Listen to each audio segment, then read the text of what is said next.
औज़ुबिल्लाहिमिनश्शैतानिर्रजीम बिस्मिल्लाहिर्रहमानिर्रहीम। शुरू करता हूँ अल्लाह के नाम से जो बड़ा मेहरबान निहायत रहने वाला है। आप समाअत कर रहे हैं FM 11 हैदराबाद और FM 11 हैदराबाद से मैं हूँ आपका मेज़बान मुजाहिद अज़ीज़। और अक्सर जो हमारे प्रोग्राम्स होते हैं वो एक कामयाब लोगों के प्रोग्राम होते हैं। जो हमारा सिलसिला है कामयाब लोगों के हवाले से जो हम प्रोग्राम करते हैं, आज उसका एक और ख़ास सिलसिला वो आज के दिन हमने रखा है। वेबसाइट है हमारी radio.gv.p के फेसबुक पर हमारा ऑफिशियल पेज है FM 11 चैनल पाकिस्तान, और इस तरह से इंस्टाग्राम पर भी, इस तरह से ट्विटर पे भी। आपने देखा होगा दुनिया भर में ख़वातीन जो हैं वो हर शोबे में काम कर रही हैं और बहुत अच्छा काम कर रही हैं। और माशरे में अगर आपको मुस्बत बहुत सारी चीज़ें करनी है तो उसमें हमें ख़वातीन को ज़रूर शामिल करना पड़ेगा। बहुत सारे ऐसे काम हैं बच्चों के हवाले से या मर्दों के हवाले से जो ख़वातीन ही कर सकती हैं।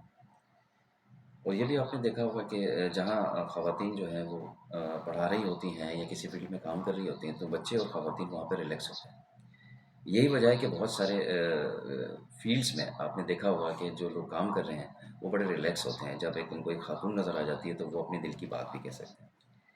हमारे रेडियो पाकिस्तान और FM 11 का जो प्रोग्राम करने का मकसद सिर्फ़ इतना है कि माशरे में मौजूद ऐसी ख़वातीन हैं जो बहुत कुछ करना चाहती हैं या बहुत कुछ वो कर चुकी हैं, तो उनको एक प्लेटफ़ॉर्म मुहैया करना होता है ताकि उनका जो काम है, जो सुनने वाले अगर वो सुनें तो वो भी मोटिवेशन ले सकते हैं।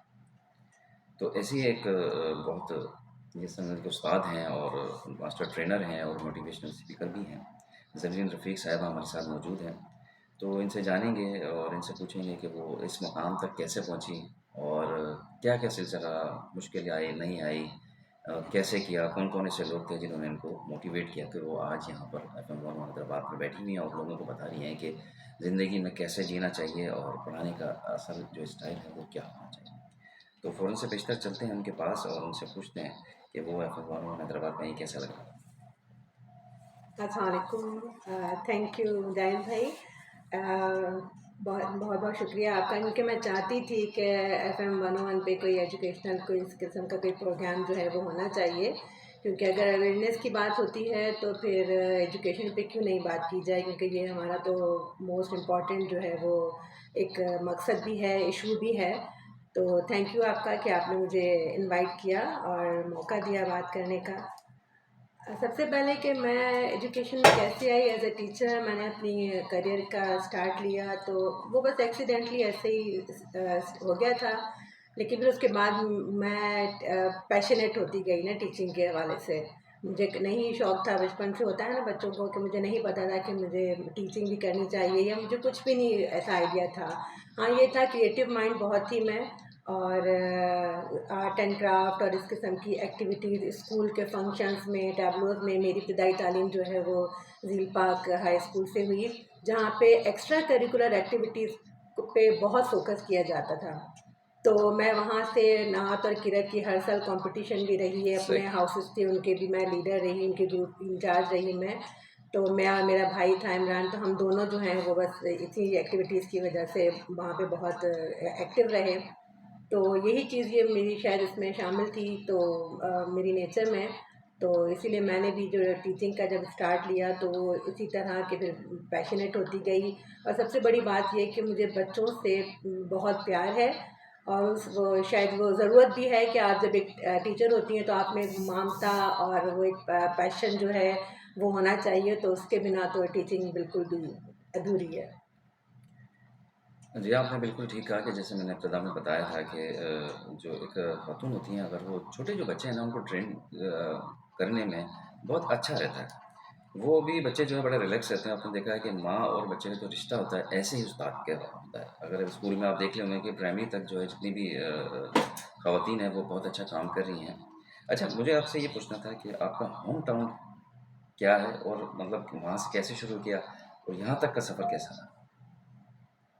मैं तो बेसिकली हैदराबाद से ही हूँ, अच्छा। और मेरी इब्तदाई तालीम भी हैदराबाद की ही है। मैंने बताया झील पाक हाई स्कूल, उसके बाद ज़ुबैरी कॉलेज, फिर ज़ुबैदा कॉलेज, फिर मेरी अभी तक जो है मैं ख़ुद को as a learner, as a student count करती हूँ, क्योंकि लर्निंग जो है वो कभी भी ख़त्म नहीं होनी चाहिए, सही। कभी स्टॉप नहीं होनी चाहिए। बेशक। तो अभी तक जो है मैं, मुझे जहाँ भी मौका मिलता है, चांस मिलता है, क्योंकि देखें आजकल हर फील्ड में जो है वो ट्रांसफॉर्मिंग की ज़रूरत है और लर्निंग की ज़रूरत है।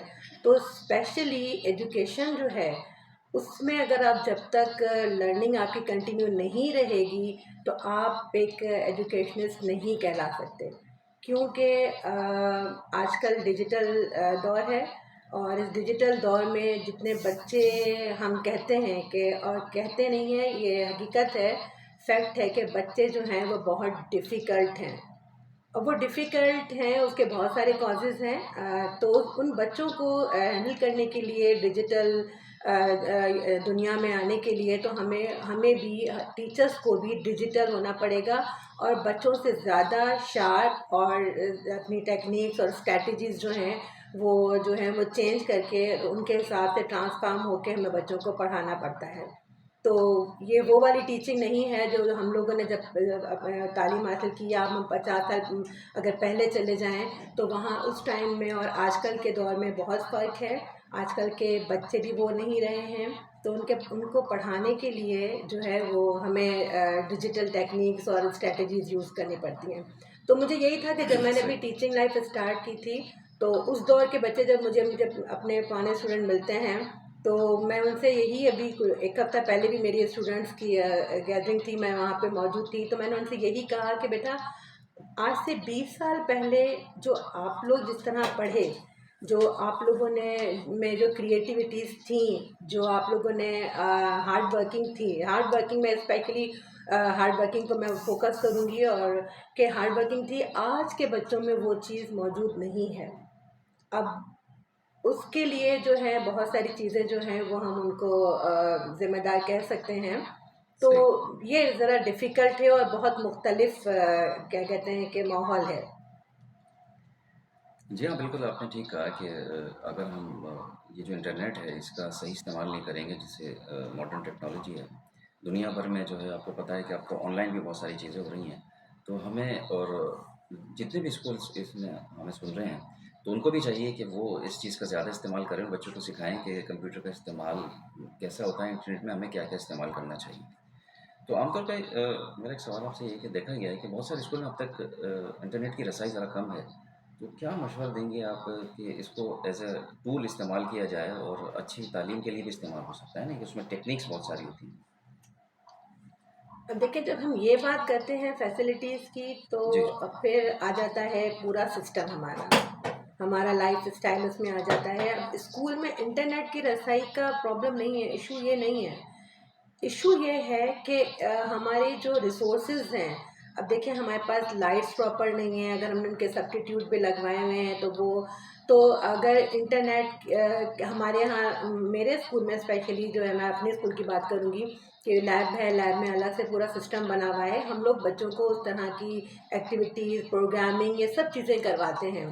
अब इशू ये है, स्कूल में तो हो जाता है, लेकिन अब जब बच्चे, यही बच्चे घर जाते हैं, स्पेशली जूनियर क्लासेस के बच्चे, अगर उनको घर में हद से ज़्यादा जो है वो इंटरनेट की फैसिलिटीज़ मिली हुई हैं। सही। हर बच्चे के पास एक अपना मोबाइल है, हर बच्चा जो है वो सारा दिन जो है, इवन अब तो 1 साल का बच्चा जो होता है उसको भी हाथ में माँ मोबाइल दे देती है सही। कि मैं, मेरी जान छूटी हाँ, और ये मोबाइल इसके पास है।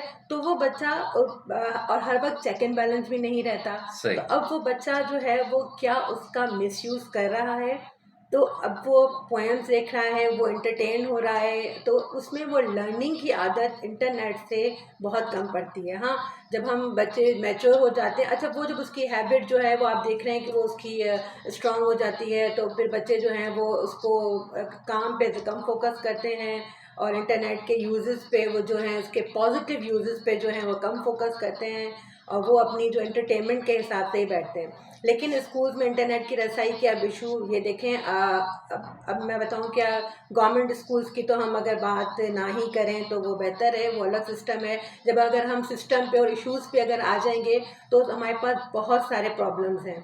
तो पॉसिबल नहीं है कि हर स्कूल जो है वो इंटरनेट पे बच्चों को काम करवाए। हाँ, घर के लिए टास्क दिए जा सकते हैं। सही। और देखें आजकल लाइट के इश्यूज़ हैं और इवन हमारे पास वाईफाई के भी इश्यूज़ हैं।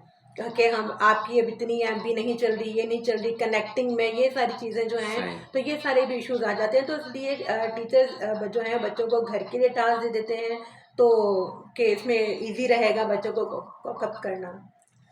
चलिए बिल्कुल आपने ठीक कहा कि आजकल जो है घर पे ज़्यादा लोगों के जो वाईफ़ाई लगा हुआ है तो इस्तेमाल कर लेते हैं, यहाँ पे डेटा इस्तेमाल होता है। तो अच्छी बात है आप घर पे भी उनको मेरा आपका हमारा मकसद सिर्फ़ इतना है कि इसका इस्तेमाल आ जाए। जब इस्तेमाल आ पॉजिटिव। जाता है पॉज़िटिव तो उसमें ये होता है कि आप बहुत सारी चीज़ें सीख भी सकते हैं क्योंकि सीखने का अमल जो है इसमें बहुत ज़्यादा है। बिल्कुल। अगर आप स्कूल में कोई ऐसा सिलसिला हो रहा है नहीं सीख पा रहे हैं, तो यकीनन आप घर में भी ख़वातीन जो हैं वो आजकल तो आपको पता है कि सबको इंटरनेट का इस्तेमाल ज़्यादा बेहतरीन आता है, तो वो ज़्यादा बच्चों को एजुकेट कर सकती हैं।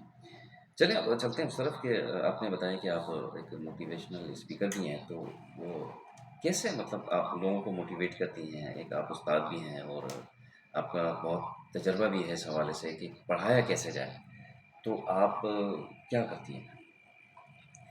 लोगों को मोटिवेट नहीं करती मैं, अच्छा, मेरा फोकस स्टूडेंट्स को होता है, स्टूडेंट्स को। क्योंकि मेरा फोकस जो है वो स्टूडेंट्स पे ही है, कि एज अ एजुकेशनिस्ट, क्योंकि मैं स्कूल टीचर हूँ बेसिकली। सही, तो हम लोगों का जो कॉन्सेप्ट है एक स्कूल टीचर का, कि वो जो है वो डिफरेंट होता है देन अदर कॉलेजेस और यूनिवर्सिटीज टीचर्स के। सही, तो हम जो है बेसिक मैं ये कहती हूँ कि स्कूल टीचर जो है उनके लिए तो स्पेशली एक ऑनर होना चाहिए, उनके लिए एक स्पेशली अवार्ड होने चाहिए स्कूल टीचर के लिए, ये बात क्योंकि यूनिवर्सिटी में आके सही, बच्चों को पढ़ाना कोई बड़ा कारनामा नहीं है। सॉरी टू से दैट कि मैं किसी प्रोफेसर या लेक्चरर्स को मैं टारगेट कर रही हूँ, थोड़ा-सा आसान होता लेकिन है वो, थोड़ा बिल्कुल वो बहुत आसान होता है क्योंकि उनके कॉन्सेप्ट क्लियर होते हैं, और तो उनको अपनी स्ट्रेटजीज और उस पर लाना कोई मुश्किल नहीं मुश्किल नहीं होता। होता। हम बच्चों को बेसिकली फ्रॉम बिगनिंग स्टार्ट से हम उन्हें पेंसिल पकड़ना सिखाते हैं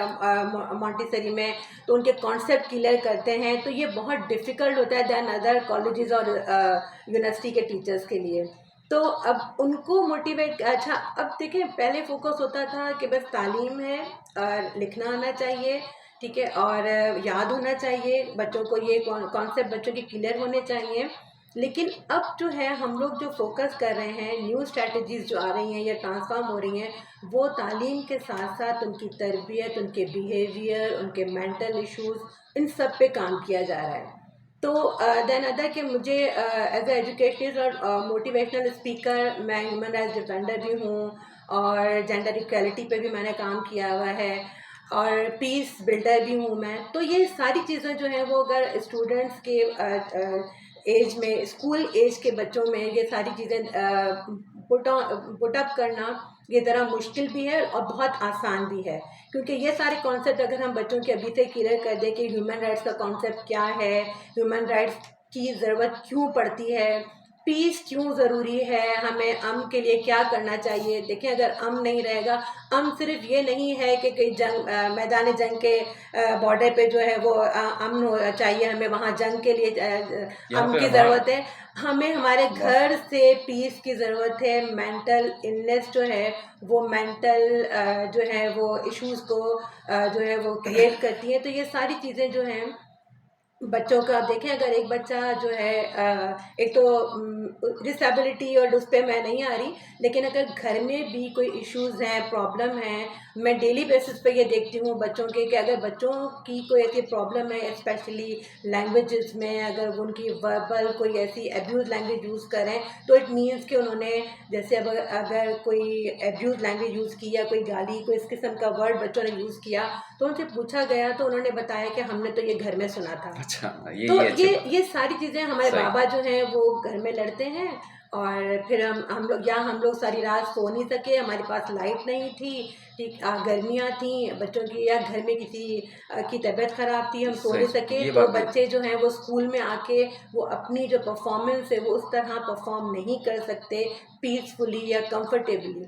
तो ये सारी चीज़ें जो हैं, इन सबको सॉर्ट आउट करना और इन सबको रियलाइज़ करना, अंडरस्टैंड करना कि बच्चे जो हैं सिर्फ पीस जो है उसकी ज़रूरत क्यों पड़ती है। फिर आ जाते हैं हम जेंडर डिस्क्रिमिनेशन पे। तो जेंडर डिस्क्रिमिनेशन जो है वो उसकी ज़रूरत हमें क्यों पड़ती है, और उसकी इम्पोर्टेंस क्या है हमारी लाइफ में।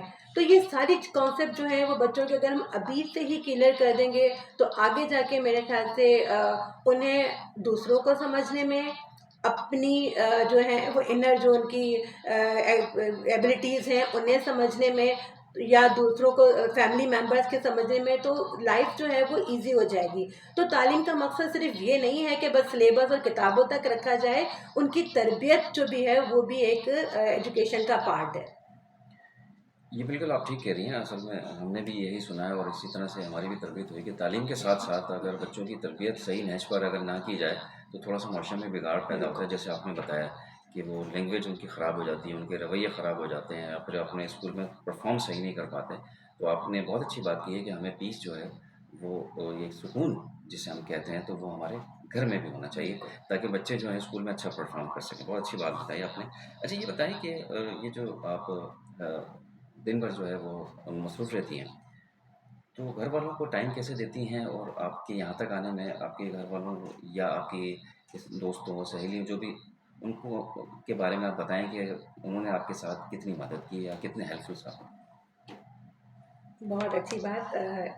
सबसे पहले ये कि अगर जब तक एक वर्किंग लेडीज़ जो हैं या कोई भी लड़की जो है अगर वो घर से निकलती है, सही, पहली बात तो तालीम हासिल कर रही है, तो उसमें उसके पेरेंट्स का हमारे दौर में या जो कुछ फैमिलीज़ में अब तो बहुत कॉमन है, अब तो हम अपने बच्चों को बहुत फैसिलिटेट करते हैं, बहुत इनकरेज करते हैं, लेकिन हमें हर चीज़ प्रूव करनी पड़ी।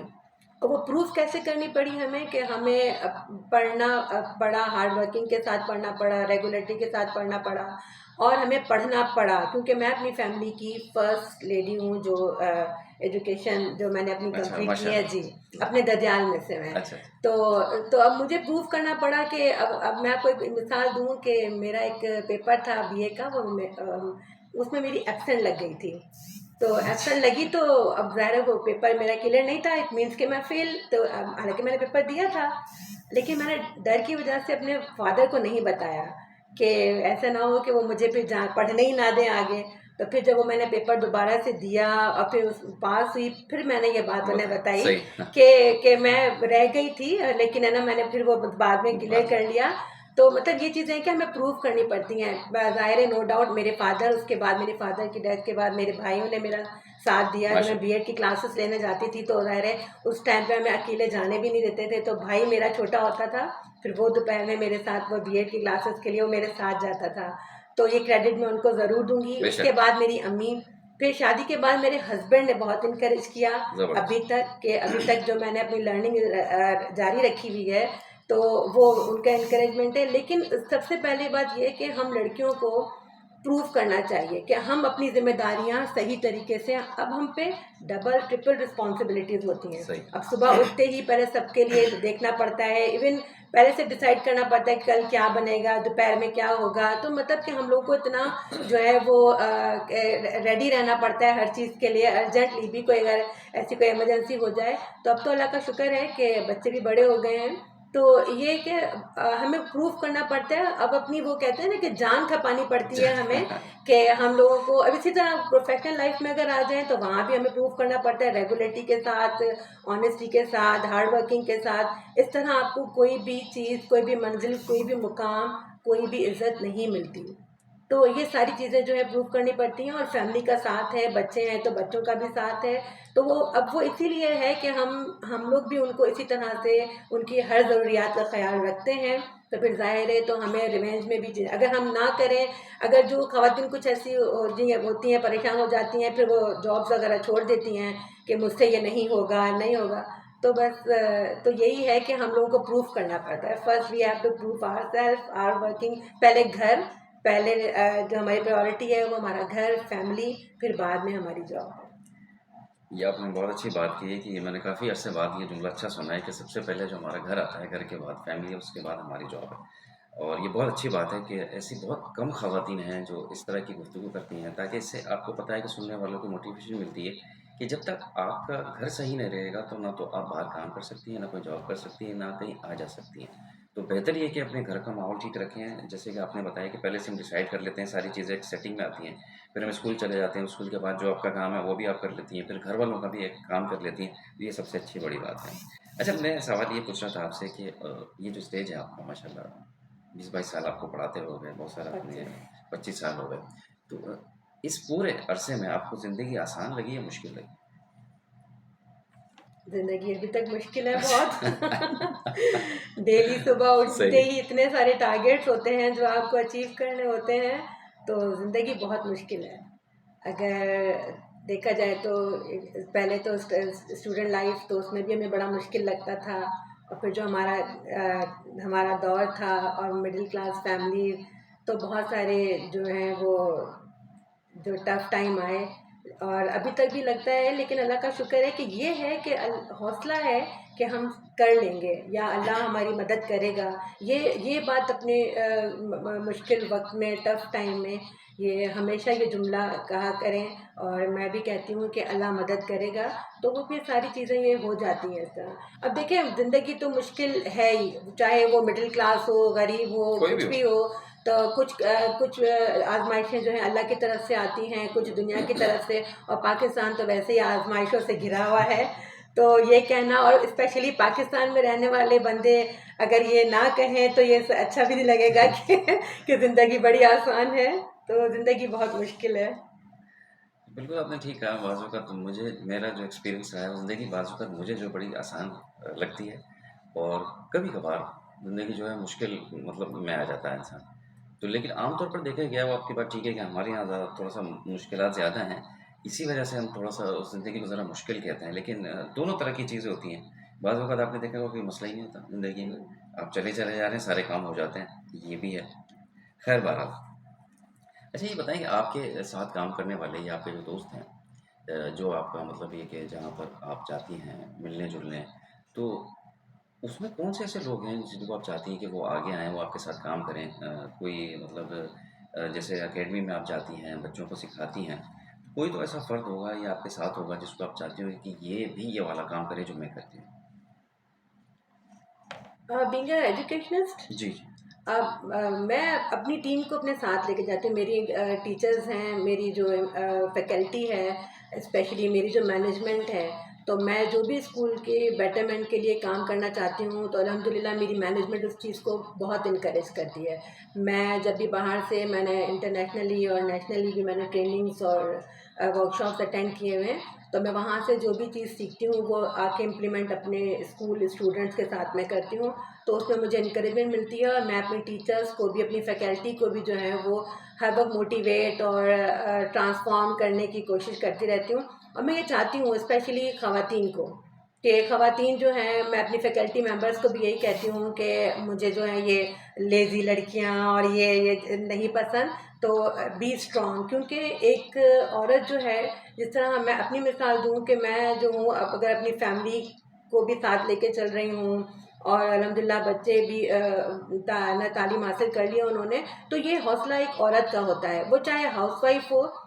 मेरे सर्किल में, मेरी फ्रेंड सर्किल में बहुत सारी हाउसवाइफ भी हैं, लेकिन वो बहुत अच्छे तरीके से, ये डिपेंड करता है आपके हौसले पे, आपकी एबिलिटीज़ पे, आपकी समझ पे, कि आप किस तरह घर को लेके चल रही हैं। क्योंकि ज़रूरी नहीं है कि वो वर्किंग वुमेन ही हो, हाउसवाइफ भी जो है उसका भी बहुत बड़ा बहुत रोल बड़ा। है, सही। बहुत बड़ा किरदार है, कि वो किस तरह अपने सुबह उठते ही अपने बच्चों को, हमने, और ये एक्सपीरियंस हमने स्कूल में भी देखा है अपने बच्चों के साथ, कि कौन से बच्चे जो हैं वो सुबह उनकी मदर से, उनके बच्चों की अपीयरेंस से पता चल जाता है कि इनकी माँ कितनी सुघड़ है। हाँ, बिल्कुल तो ठीक है। ये सारी चीज़ें सही। जो हैं, ज़रूरी नहीं है कि वो पढ़ी लिखी भी हो, लिटरेट हो, क्योंकि देखिए हमारी दादियाँ, हमारी जो सास थी, वो पढ़ी लिखी नहीं थी, लेकिन उन्होंने अपना घर का माहौल, बेहतरीन, अपने बच्चों की बेहतरीन। तरबियत इस तरह की, उन्होंने उनको हौसले दिए, अपने सही। बच्चियों को हौसले दिए, कि मेरी मदर ने जो मुझे इनकरेज किया, मैं आज यहाँ अगर हूँ तो अपनी माशाअल्लाह। मदर की वजह से ही हूँ।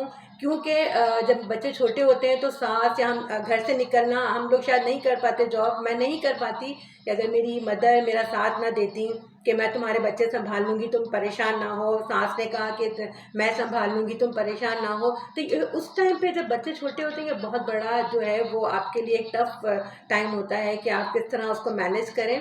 तो ये सारी चीज़ें जो हैं ये औरत पे डिपेंड करती हैं, कि वो किस तरह अपने घर का माहौल और किस तरह अपने बच्चों की तरबियत करती है।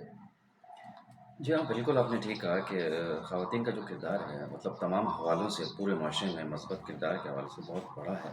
अगर एक माँ जो है वो अपने बच्चों को या एक उस्ताद अपने बच्चों को तरीके से लेकर के चलता है, तो मैंने भी ये देखा है कि हमारे उस्ताद भी थे या जिन ख़वातीन ने हमें पढ़ाया है स्कूल में, तो कुछ जुमले, कुछ मामलात ऐसे हैं वो अब तक हमें याद हैं और हमारी ज़िंदगी में वो काम आते हैं। तो ऐसा ही होना चाहिए। अच्छा ये बताएँ कि हमारा जो सिस्टम है एजुकेशन का, उसमें मतलब आप चाहती हैं कोई मतलब ये कि मयार बढ़े या मयार रुका हुआ है, कोई सिस्टम चल नहीं रहा? कोई बैलेंस बात बता दें। देखिए, अगर हम अपने एजुकेशन सिस्टम पे आएँगे तो बहुत बातें होंगी। अब ये है कि हमारा एजुकेशन सिस्टम जो है ना वो रिलेट है हमारे सराउंडिंग के माहौल से। अब उसमें जो है उसमें हमारे इफ़ेक्ट करते हैं हमारी फाइनेंशियल जो हैं वो यानी इकोनॉमिक जो प्रॉब्लम्स हैं वो भी इफ़ेक्ट करती हैं, ठीक है? अब मैं अब आपको बताऊँ कि हमारे पास स्कूल में अगर बच्चे आ रहे हैं, बच्चे हैं एक क्लास में फॉर एग्ज़ाम्पल, तो उसमें कोई बच्चा जो है वो बहुत रिच फैमिली से होगा, कोई मिडिल क्लास बच्चे होंगे।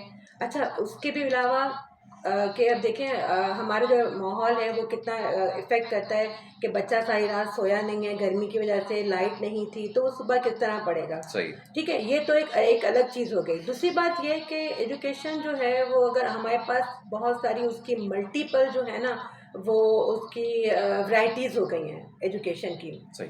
अब अगर हम गवर्नमेंट सेक्टर की बात करते हैं तो वहाँ पे सिस्टम उनका अलग है। अगर हम प्राइवेट को अपने स्ट्रेटजीज़ पे चलाते हैं तो हमारे सिस्टम अलग हैं। सही। हमारे पास कोई एक ऐसा सिस्टम स्पेसिफिक जो है पर्टिकुलर कोई ऐसा सिस्टम नहीं है जिसको हम लेके आगे चलें। अब उस सिस्टम पे हमारे जो ये कॉजेज़ हैं इश्यूज़ हैं, तो उसके बहुत सारे कॉजेज़ हैं, तो वो जो है वो सब इफ़ेक्ट करते हैं। लेकिन हम बीइंग अ एजुकेशनिस्ट और प्राइवेट स्कूल, तो हम लोग बहुत अपनी कोशिश और स्ट्रैटेजीज़ को चेंज करके भी करते हैं। लेकिन सबसे बड़ी बात मैं ये कहूँगी कि हमारे पेरेंट्स जो हैं वो बहुत कम कोऑपरेटिव हैं अपने बच्चों के साथ। बस उन्होंने स्कूल भेज दिया बच्चों को तो बहुत बड़ा फ़र्ज़ उन्होंने अदा कर दिया। लेकिन मैं ये समझती हूँ कि आजकल के बच्चे जिस तरह पल रहे हैं, जिस तरह उनकी तरबियत हो रही है, उसमें टीचर, वालिदैन और स्कूल का बहुत बड़ा हाथ है। क्योंकि मैं काउंसलिंग भी एज अ काउंसलर भी काम करती हूँ, तो उसमें बहुत सारी चीज़ों में कुछ मैं देखती हूँ स्कूल में अगर हमारे पास एक क्लास में अगर 40 बच्चे हैं तो सिर्फ 5 के पेरेंट्स आते हैं और कोऑपरेट करते हैं, बाकी नहीं करते। तो ये सारी जो चीज़ें हैं वो सिस्टम को इफ़ेक्ट करती हैं। चाहे हम कितना भी मॉडरेट हो जाएँ, हम कितना भी डिजिटलाइज़ कर लें, लेकिन जो है जो प्रॉब्लम्स जो हैं वो बड़ी मुश्किल से जो वो सॉल्व हो रही हैं और हमें सॉल्व होती भी बहुत कम नज़र आ रही हैं। बिल्कुल आपने ठीक कहा, लेकिन क्या है कि उम्मीद का जो वो बिल्कुल। पहलू जो है वो हमें रखना चाहिए और इसमें आप माशाल्लाह आपके साथ आप खुद जो है इतना काम कर रही हैं। अच्छा ये बताएँ कि स्कूल इवेंट का ये ऑर्गेनाइज़र हैं आप, तो ये किस तरह से मैनेज करती हैं? मतलब ये सिर्फ़ आपके स्कूल तक महदूद है या इसका दायरा वसी है?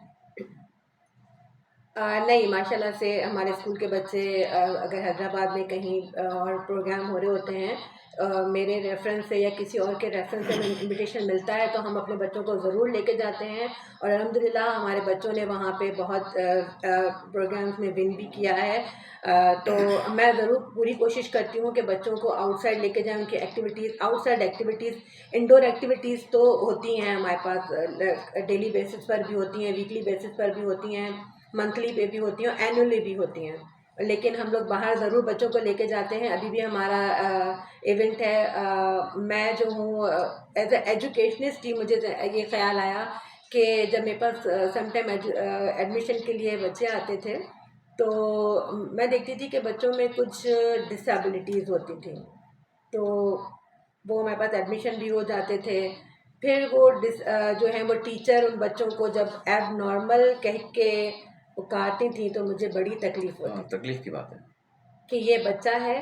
और सबसे बड़ी तकलीफ़ मुझे उस वक़्त होती थी कि जब उनके पेरेंट्स जो हैं ये बात एक्सेप्ट नहीं करते थे, नहीं करते। नहीं करते थे। तो फिर मैंने थोड़ा-सा अपनी अवेयरनेस बढ़ाने के लिए मैंने इधर-उधर देखा कि आखिर ये डिसेबिलिटीज़ किस किस्म की हैं और क्या हैं। तो फिर मैं इसी तरह कंसर्न हुई, एक इंस्टीट्यूट है बतूल इंस्टीट्यूट जो डिसेबल बच्चों के लिए होता है। फिर मैं क्योंकि मेरी वहाँ पे एक रिलेटिव की बच्ची भी थी, तो फिर मुझे अपनी नॉलेज के लिए भी देखना था कि डाउन सिंड्रोम के प्रॉब्लम्स क्या हैं, ऑटिज़म के प्रॉब्लम्स क्या हैं, ओसीएस के प्रॉब्लम क्या हैं, मतलब इस तरह के।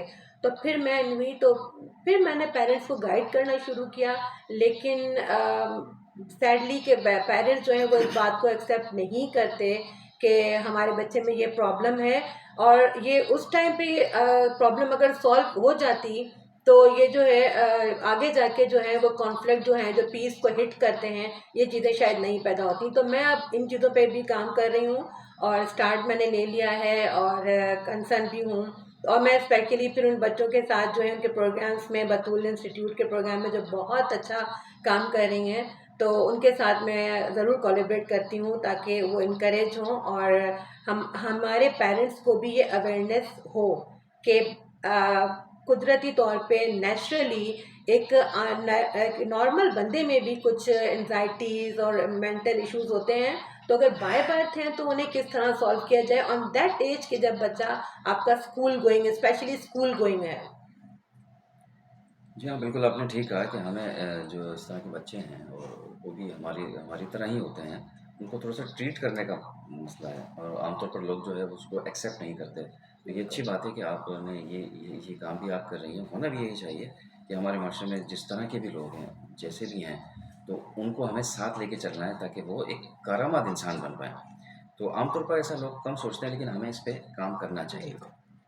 अच्छा ये बताएँ कि मतलब आप मतलब यहाँ तक जब पहुँची हैं तो आप एक क्या करना चाहती हो? मतलब कोई आपको कोई इसके अलावा कोई मशग़ला रहा है या आप यही बनना चाहती थी? नहीं, ये बनना नहीं चाहती थी, मुझे नहीं पता था कुछ भी कि मुझे क्या बनना है। तो लेकिन ये था कि मुझे ये था कि मैं एक्स्ट्रा एक्टिविटीज़ मुझे करनी है, तो वो शायद जो मैंने मेरी जो उसमें कहते हैं ना कि बुनियादों में वो चीज़ें आ गई मेरी नेचर में। तो वो बस मुझे यही है कि अब मुझे स्टूडेंट्स के हवाले से, बच्चों के हवाले से ही, और स्पेशली जो स्कूल गोइंग हैं जब उनका स्टार्ट होता है, उनके लिए मुझे यही काम करने हैं एज ए एजुकेशनिस्ट। और उनके साथ साथ डिसेबल बच्चों के लिए भी मुझे कुछ करना है ताकि पेरेंट्स को अंदाज़ा हो कि हमें उन बच्चों के साथ किस तरह डील करना चाहिए, उनकी ट्रीटमेंट्स क्या हैं, उनके लिए उनको अवेयरनेस देने के लिए अब मैंने ये डिसाइड किया है कि मैं साथ में ये चीज़ें भी जो हैं, ये पेरेंट्स के अवेयरनेस के प्रोग्राम और इस तरह के मैं करूँगी। और इंशाल्लाह मैं स्टार्ट ले लिया है मैंने, तो इन चीज़ों में भी मैं काम कर रही हूँ। बिल्कुल आपने ठीक कहा कि इस तरह के जो काम हैं अगर हम नहीं करेंगे तो फिर कौन करेगा? बिल्कुल। किसी को तो आगे आना पड़ता है ना। ऐसे बहुत सारे इदारे काम कर रहे हैं लेकिन क्या है कि उनमें ये देखना होता है कि वो कितना मज़बूत तरीके से अपने काम को लेकर चल रहे हैं। नहीं देखिए, स्पेशली अगर अपनी फैमिली में किसी के बच्चे को इस तरह कहें तो हुँ, वो बहुत ही बुरा मान जाते हैं। ये मेरी सही है। ऐसे भी पेरेंट्स से मुलाकात हुई है जिनके बच्चों को डाउन सिंड्रोम था या क्या, तो वो हमारी फैमिली में भी था। तो बच्चों को मैंने उनको डायग्नोस किया तो उन्हें बुरा लग गया। अच्छा, वो कहते थे कि नहीं ये दरवेश टाइप का बच्चा है, तो मुझे वो बड़ी तकलीफ हुई। जी, अच्छा, जब वो बच्चा बड़ा हो गया, 10-12 साल का हो गया, तो वो उसकी स्ट्रॉन्ग हैबिट्स हो गई, तो उसको फिर चेंज करना बड़ा मुश्किल हो मुश्किल गया। होता है। फर्स्ट तो एक्सेप्ट ही नहीं किया जा रहा उसे। तो ये सारी चीज़ें मुझे बड़ी तकलीफ़ करती थी और ये चीज़ें सारी हमारी पीस को इसको हिट करती हैं। तो ये उस टा अच्छा एज़ अ एजुकेशनिस्ट अगर एक स्कूल में बैठ के मैं अगर पेरेंट्स को गाइड करूँगी तो शायद थोड़ा-सा उन्हें डिफरेंट लगेगा, डिफरेंट लगेगा। शायद वो बहुत इफ़ेक्टिव वे में उनको समझ में आए बात। तो ये सारी चीज़ें जो है, लेकिन जो है बड़ी मुश्किल से समझा जाता है, लेकिन मैंने यही डिसाइड किया कि एज़ अ एजुकेशनिस्ट और स्कूल में बैठ के अगर मैं यहाँ पे गाइड करूँ कुछ पेरेंट्स को या उन इंस्टीट्यूट के साथ मिलके काम करें, तो ये बहुत ज़्यादा जो है अला करेगा कि मुझे उम्मीद है कि ये चीज़ें जो हैं बहुत अच्छा जो है इनका रिज़ल्ट आएगा। जी हाँ, बिल्कुल आपने ठीक कहा कि रिज़ल्ट तो बिल्कुल आता है कि वो कहते हैं ना कि इंसान की जो मेहनत है वो ज़िंदगी में कभी भी नाकाम नहीं होती। कोई भी ऐसी अगर आप चीज़ करना चाहती हैं तो उसका कोई ना कोई आपको सिला ज़रूर मिलता है और मेहनत तो रह जाती नहीं है जैसे आपको पता है। चाहे आपके साथ और भी बहुत सारे लोग काम कर रहे होते हैं लेकिन मेहनत जो है वो जैसे मैं अपनी एक मिसाल लेता हूँ कि मैंने बहुत सारे काम किए हुए हैं। तो यहाँ बैठकर और बाहर जब मैं परफ़ॉर्म करता हूँ तो मुझे वो सारे काम जो हैं वो हेल्पफुल साबित होते हैं। लिखना है, पढ़ना है, बोलना है, अगर आपको डॉक्यूमेंट्री बनानी है, वॉइस ओवर करनी है या कोई ख़बर बनानी है, तो मुझे वो सारी चीज़ें काम आती हैं जो मैंने शुरू से सीखी हैं। क्योंकि ब्रॉडकास्टिंग में आपको पता है कि ये सारी चीज़ें होनी चाहिए, इंसान बिल्कुल, को पता होना बिल्कुल चाहिए कि नॉलेज। हालत हाज़िरा क्या है, हमें किस तरह बोलना है, क्या नहीं बोलना है। असल प्रॉब्लम ये है कि बहुत सारे लोग बोल रहे हैं लेकिन उन्हें ये नहीं पता कि क्या बोल रहे क्या बोलना, किस तरह बोलना है। हैं। इसीलिए कहते हैं कि अच्छे लफ्ज़ों का इस्तेमाल जी, करें, अच्छी बिल्कुल। बात करें, अच्छे लोगों के साथ रहें। आपको पता है कि सोहबत जो है वो इंसान को बहुत आगे ले जाती है। बाज़ औक़ात लोग कहते हैं नहीं यार सोहबत से कुछ नहीं होता, इंसान को अच्छा होना चाहिए, लेकिन माहौल का भी असर पड़ता है। बिल्कुल, हर आदमी स्ट्रॉन्ग नहीं होता।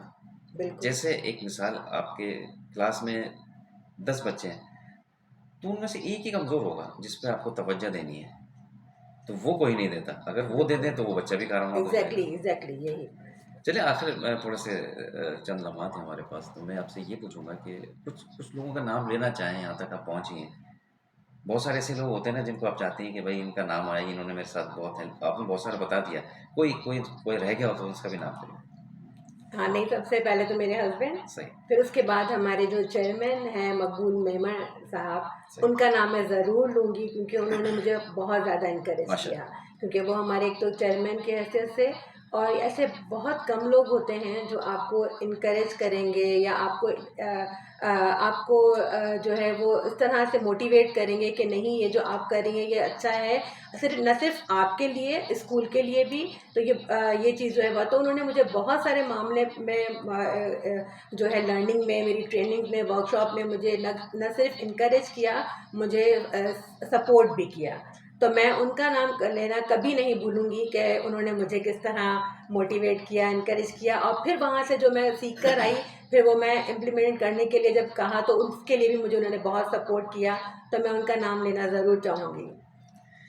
चलें जी, बहुत अच्छी बात है। ऐसे बहुत सारे लोग होते हैं ज़िंदगी में आपके साथ-साथ रह रहे होते हैं, जो आपको यकीनन ये देखना चाहते हैं कि आप किस मुकाम पे, अच्छे मुकाम पे जाएँ, वो अच्छा काम करें। लेकिन ज़िंदगी में बाज़ औक़ात आपको मुश्किलात भी आ जाती हैं, बहुत सारे लोग अजीब से भी मिल जाते हैं, तो उनका भी मुकाबला करना पड़ता है। अब आखिर में ये बताएँ, एक न सवाल रह गया था मुझसे कि असातिज़ा जो आपके साथ हैं या माशरे में जो पढ़ा रहे हैं, उनकी भी कोई तरबियत होनी चाहिए। बाज़ औक़ात पढ़ाते तो हैं, लेकिन वो सही नहीं पढ़ा रहे होते। तो कोई ऐसी बात आप बताना चाहें कि भाई आप इस तरह कर लें या ट्रेनिंग कर लें, या उनकी ग्रूमिंग भी होनी चाहिए? बहुत इम्पोर्टेंट सवाल आपने अभी पूछा। मेरा मकसद तो यही है कि सबसे पहले हमें बच्चों को पढ़ाने से पहले हर टीचर को ट्रेनिंग की बहुत ज़रूरत है। सही, क्योंकि बगैर ट्रेनिंग के, बगैर नॉलेज के आप बच्चों को नहीं पढ़ा सकते। मैं सही, अपने टीचर्स को भी यही कहती हूँ कि अगर बच्चे जितने शार्प हैं तो टीचर उससे ट्रिपल शार्प होनी चाहिए। सही, तो ट्रेनिंग बहुत ज़रूरी है, अवेयरनेस बहुत ज़रूरी है। बगैर ट्रेनिंग के, बगैर उसके, मेरे पास जो भी नई टीचर आती है मैं उससे पूरी ट्रेनिंग जो है दोबारा से उसकी स्टार्ट करती हूँ, स्पेशली लेसन प्लानिंग, ये सब चीज़ें तो सारी उन्हें बल्कि उन्हें अलग अलग से भी उन्हें बैठ के मैं समझाती हूँ। तो ट्रेनिंग जो है वो बहुत ज़रूरी है। देखिए, अब तो ग्लोबली भी और प्रोफेशनली अब तो जो है वो ट्रेनिंग का बहुत ही जो है वो स्कोप हो गया है। आप किसी भी डिपार्टमेंट में हो, आपको ट्रेनिंग्स और न्यू न्यू स्ट्रैटेजीज जो हैं आपकी, वो सीखना बहुत ज़रूरी है। सही, तो न सिर्फ टीचिंग के लिए, और टीचिंग के लिए तो बहुत ही ज़रूरी है, और बहुत जो है लर्निंग। लेकिन अनफॉर्चुनेटली मैंने देखा है कि हैदराबाद में, क्योंकि मैं जब कराची से, मेरी सारी जो प्रोफेशनल लर्निंग है वो कराची से है, तो हैदराबाद से अगर मैं अपना ग्रुप भी बनाऊं या किसी को कहूं भी तो कोई भी नहीं जाता, मैं अकेली कराची जाती हूँ। तो अब तो मुझे फैमिली वालों ने भी छोड़ दिया है कि आपको, अब आप जाती रहती हैं तो आप वो सही है, अकेली जाती हूँ, तो मुझे इस बात का बहुत अफसोस होता है। सही और है, मैं ये चाहती हूँ कि हैदराबाद की टीचर्स जो हैं वो इस में जो है प्रोफेशन में टीचिंग ट्रेनिंग के बिना जो है वो कुछ नहीं कर सकती। तो वो आएँ, और अगर जिसको भी फ्री ऑफ कॉस्ट भी अगर ज़रूरत है तो वो हम लोग अपने स्कूल में इनवाइट भी करते हैं टीचर्स को। सही है, लेकिन ये समझते हैं कि एक तो मैं वही कह रही थी कि टीचर जो है उसको एक तो बहुत बड़ा रिवॉर्ड होना चाहिए, लेकिन सही। अगर जॉब मिल जाती है ना तो बस वहाँ पे वो समझते हैं कि बस लर्निंग स्टॉप हो गई। हालाँकि वहाँ से शुरू होती वहाँ है, से लर्निंग आपकी दोबारा दोबारा। शुरू होती है। सही, लर्निंग, आप एक टीचर भी जो है वो क्लास में जाके उसकी लर्निंग स्टॉप हो जाती है, वो बच्चों से जाके सीखती है कि उस बच्चों को जी किस हाँ, तरह मैंने पढ़ाना है, किस तरह करना है। तो ये जो है, ये कॉन्सेप्ट जो है वो बिल्कुल ख़त्म होना चाहिए कि उस्ताद को जो है वो ट्रेनिंग की ज़रूरत नहीं होती, हमें गाहे ब गाहे ट्रेनिंग की ज़रूरत होती है। अभी भी मैं रिसेंटली 3 महीने पहले ट्रेनिंग लेकर आई हूँ कराची से, कि वो स्कूल हेड्स की ही थी, सही, कि आपको किस तरह स्कूल के हेड्स को अब इस नए सिस्टम में किस तरह आपको, कोविड के बाद तो बहुत सारी पॉजिटिव हमारे पास चेंजेस आ गई सही, हैं, अल्हम्दुलिल्लाह अगर वो कोविड ना आता तो शायद वो अगले 50 साल में भी नहीं आती ना। हम लोग डिजिटलाइज हो गए हम लोग। तो ये सारी चीज़ें जो है मैं अपनी टीचर्स को खुद ट्रेन करती हूँ। जब हम लोगों को डिजिटल करना था तो पहले मैंने खुद सीखा। फिर मैंने अपने एक एक टीचर्स को मैंने डिजिटल जो है वो ऑनलाइन क्लासेस लेना किस तरह सिखाया। तो वो सारी चीज़ें जो हैं वो टीचर्स को सिखानी पड़ी। तो ये बहुत ज़रूरी है आप लोगों की लर्निंग स्टॉप ना हो। राइट जनाब, बहुत अच्छा ही आपने बात बताई, मशवरा भी अच्छा दिया कि आपकी जो लर्निंग है वो आपको पता है कि वो ज़िंदगी भर रहती है। अगर आपने कुछ सीखना जो का अमल जो है वो अगर वो बंद कर दिया तो समझ लें कि आप बेकार हो गए। मेरी नज़र में ऐसा ही है क्योंकि हम जिस माशरे में रह रहे हैं हमें एक्टिव रहना चाहिए और सीखना ज़रूर चाहिए। अच्छा, एक सवाल और मेरा और रह गया था, आखिरी में वो पूछ लेता हूँ कि पढ़ने के हवाले से जो है आप क्या कुछ पढ़ती भी हैं? किताबें पढ़ने का शौक़ है या कुछ और? नहीं, मुझे बुक्स पढ़ने का शौक़ है, मेरे पास बहुत अच्छी कलेक्शन भी है। ये है माशाल्लाह। कि टाइम कम मिलता है, लेकिन ट्रेनिंग के हवाले से मेरा रिसर्च वर्क इतना होता है कि सही। उसी में लर्निंग हो जाती है। लेकिन मेरे पास कलेक्शन बहुत है। जब भी मैंने सोचा है कि जब रिटायर्ड हो जाऊँगी तो और पढ़ती भी हूँ बुक्स, ख़ास तौर पे सफ़रनामे मुझे बहुत पसंद हैं। माशाल्लाह। हाँ, तो सफ़रनामे अल्ताफ़ शेख के वो मुझे आजकल वो बड़े पसंद हैं। शाह साहब की शायरी भी जो पहले समझ में नहीं आई, अब आती होगी। अब वो आ रही माशा है। तो वो चीज़ें भी और भी अगर कोई हमारी एजुकेशनल टाइप की बुक्स हैं, उसकी भी बहुत अच्छी कलेक्शन है, मैं स्कूल में भी रखती हूँ। और अखबार भी पढ़ती हूँ डेली माशाल्लाह, ये ज़रूरी है। और अगर ऐसी कोई आर्टिकल या कोई मिल जाए तो वो मैं अपने ग्रुप में, टीचर्स का ग्रुप है उसमें ज़रूर शेयर करती हूँ। तो नहीं, पढ़ने का शौक़ मुझे है और मैं राइटर भी रह चुकी हूँ। माशाल्लाह। हाँ, अब कम लिख रही हूँ मैं, लेकिन मैं लिखती थी, इबरत में मेरा कॉलम जो है आया वुमेन करता था। पेज सही, आया करता सही। था। अब वो जब मैं एक दफ़ा अभी नज़र आया मुझे, तो मुझे हैरत हुई कि ये सारा मैंने लिखा था। ये दोबारा तो शुरू ना, कर दें आप। हाँ, अब वो क्या है कि मैंने फ़ील ज़रा अपने आप को थोड़ा-सा मैंने ट्रांसफ़ॉर्म कर दिया कि लिखने जो हम लिख रहे हैं वो बहुत कम लोग पढ़ रहे हैं ना। सही। तो जो है उससे उससे बेहतर ये नहीं है कि लोगों में जाके हम बात। लोगों में जाके बात करें। तो ये स्ट्रैटेजी मैंने थोड़ी-सी चेंज कर दी। लेकिन पढ़ने का अमल ख़त्म नहीं किया है, पढ़ते रहना चाहिए। चलिए जी, आखिरी में एक वो पैगाम आप दे दें, कोई भी वालिदैन सुन रहे हैं, असातिज़ा सुन रहे हैं और स्टूडेंट्स भी सुन रहे हैं, कोई अच्छी बात उनसे आप शेयर करना चाहती हैं, उसके बाद हम लेंगे इजाज़त। हाँ, मेरा पैगाम ये है, पहले तो पेरेंट्स के लिए कि आप बच्चों को स्कूल में एडमिशन लेने के बाद और जब आप घर में बच्चे आते हैं उसके बाद आपने उनको मोबाइल दे दी है, तो उसके बाद जो है आपकी ज़िम्मेदारियाँ ख़त्म नहीं हो जाती। सही। तो वो सारी जो चीज़ें हैं, वो सारे जो उसके साइड इफ़ेक्ट्स जो हैं ना, वो हमें स्कूल में नज़र आते हैं। सही। तो आप इन राइट। चीज़ों को भी फ़ोकस करें और हमारे पास आके अपने टीचर बच्चों की रिपोर्ट जो है, आप हमसे मंथली, वीकली ज़रूर लिया करें। तो मेरी पॉलिसी है कि मेरी ऑफ़िस में एक तो स्कूल का कोई भी बच्चे को कोई भी प्रॉब्लम है, वो एनी टाइम मेरे पास आ सकता ये है। सबसे अच्छी बात है। और दूसरी ये कि मैं पेरेंट्स को कभी भी वो नहीं करती। जो पेरेंट्स की कंप्लेन होती हैं, चाहे शिकायतें हों, चाहे झगड़े भी हों, कॉन्फ्लिक्ट हो, कुछ भी हो, वो बातचीत मैं करें। उनकी सुनती हूँ कि ये आप कम्युनिकेशन सिस्टम जो है वो टीचर स्कूल मैनेजमेंट के साथ अपना रखें, क्योंकि ये बच्चे के बेटरमेंट के लिए बहुत ज़रूरी है।